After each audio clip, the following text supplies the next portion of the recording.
Ayup, and welcome to Callum's Corner. Now, I recently have been donating quite a lot to myself, detailing things I am unable to verbalise. It is my way of avoiding an imminent ban, as Twitch have a woke agenda against me. I am lucky their algorithms aren't good enough to filter text to speech donos. Now, the content of what I donate to myself pertains to the sacred act I did when it came to Jack Walker passing on to the spiritual realm. I used the remains of Walker, his ashes to be exact, to plunge them deep into Chrissys' Minge.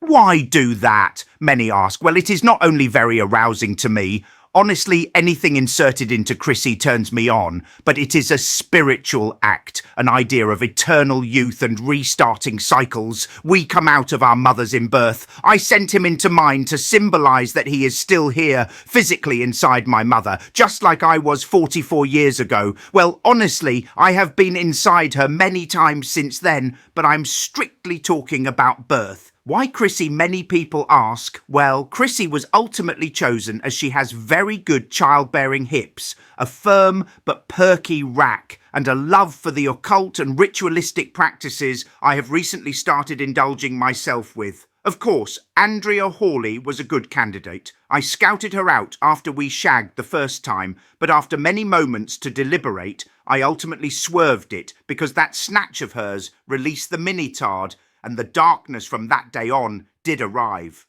For a nonce like Walker, we can't involve him with a doxing autist like the mini lad. Does putting Jack Walker's ashes in my mum grant Jack Walker eternal life? Well, in many ancient texts, they said that mothers are symbolised as an eternal quantity. The universe mothers, its galaxies, stars and planets.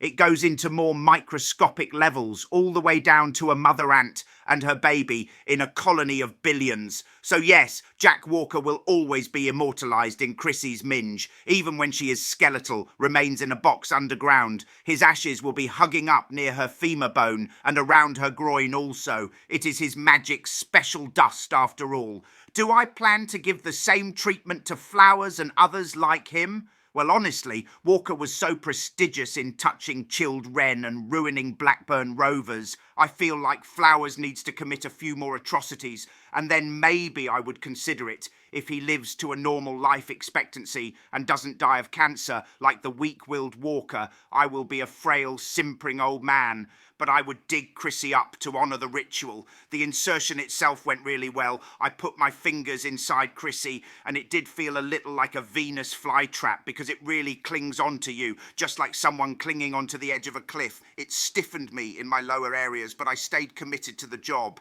Any other occasion, and it would be loving boom boom on the spot. That's it really. I hope this methodology, this ritual can be applied in your life as well, of course. Do it to those deserving, people who left a profound legacy, like my favourite nonce, Jack Walker, was in my opinion a superb first choice for my idea. If you like this confession, do leave a thumbs up. If you didn't go Kyle yourself, heh heh heh.